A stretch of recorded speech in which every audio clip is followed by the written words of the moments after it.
სახლის გარშემო მოკლედ რა ბეტონები იყო ესე ეზოში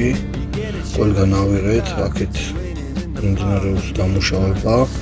და იმ ბეტონს რომ ხედავთ მარცხენა მხარეს მან ბეტონთან ვერ მიდის ტრაქტორი ახლოს და უნდა დავამუშაოთ ეს ბარით და ეს ადგილიც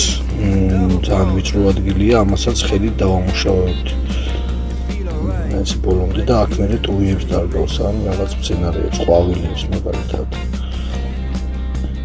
თავისუფლად ძალიან ლამაზი გამოვა აქ და ხეებს რაც შეეხება ეს მოსმოიარი კომში არის ეხლა განახეებთ ამას ნენელა ამ ხეებს რაც უდრა ამას ნენელა კურატირებას გავუკეთებთ რომ ძალიან ჭრილი არ იყოს ფართობში